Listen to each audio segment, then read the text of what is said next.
Want to Be There by Sadness. Technically a black gaze album, which is, you know, one of the genre names ever. It is heavily in shoegaze. It has a dense fucking atmosphere, really oppressive the entire time, and you can kind of glean from the artist name as well as the fucking album name. It's a depressing album. Who would have fucking guessed? But I don't think it's only that. Much of this album, you can tell by the album cover with the pink, as well as the lyrics in here, feel like they're trying to reminisce on something better. They remember a good time, but now it's trying to go forward and try to hold on to that memory, even though it might not be so good now. And that's, I think, the main premise of this album. The whole album throughout, it has this sound that just carries through. It's very dense. You hear the guitar the whole time. Through that, you just get a very dark and dense atmosphere that carries the sort of depressing state you would imagine based off the album cover and off the name of the artist. Most of the time, this album just sounds very good throughout. We have these songs that move, that start at a very certain point, drive up the ante, and the instrumentals are always moving with the vocals, rising through these aggressive screams and these very just huge instrumentals that eventually, most of the time, we dip. That's part of the thing with this. I feel like a lot of the songs have a similar structure of an ambient intro, the main part,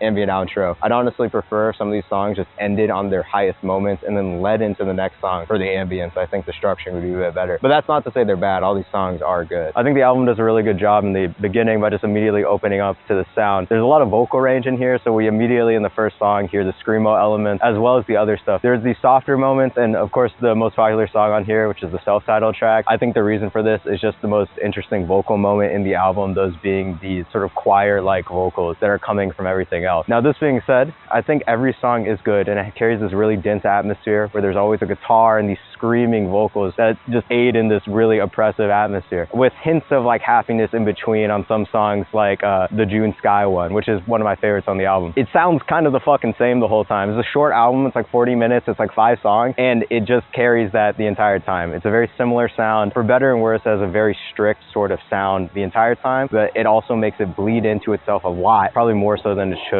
So a lot of these songs kind of just come and go and sort of sound the same. But that's not to downplay it, because this whole album sounds good. But as I said, though, I wouldn't say it's just depressing. There's moments in here that are also very happy, or at least reminiscing on happier times. My main gripe with the album is that I think the ambient interlude on track 3, I don't feel like it's necessary. It takes us out of this dense atmosphere that was building on the first 2 tracks that we immediately plunge back into. I understand why some people would like it, as it's a reprieve from the sound, but I think for an album like this, it'd be better to just fully commit to this atmosphere and try to make it as dense and as deep as possible. This sort of applies to some stuff in the beginning of the album too, or beginning of some songs. We don't need a 2-minute intro that's ambience before you hop in the guitar, and it's not necessary all the time. The whole album is sad. It's fucking in the name. I Want to Be There. But I think that's kind of what it's telling you. It's saying, look back at the happy moments and maybe you can use that to move forward. The quality of these songs track to track is really good, and the atmosphere is super dense. It's just sometimes it bleeds into itself. It's just so similar that it almost all sounds the same. I wouldn't say it does, but it's edging there. The screamo vocals, I honestly, like, they don't do a lot for me. They're cool, but some moments it's really good where it's sort of mixed in with the instrumentals, and others when it's in the front, I'm not a big fan of. I'd honestly prefer more normal vocals, like on the June Sky and the self-titled track with the orchestra or the fucking choir sounding stuff. I just think there's moments where it has too much downtime. It almost all sounds the same, but it's super quality the whole way. So I'd probably give like a, I don't know, like a 7 or an 8 out of 10, like, probably.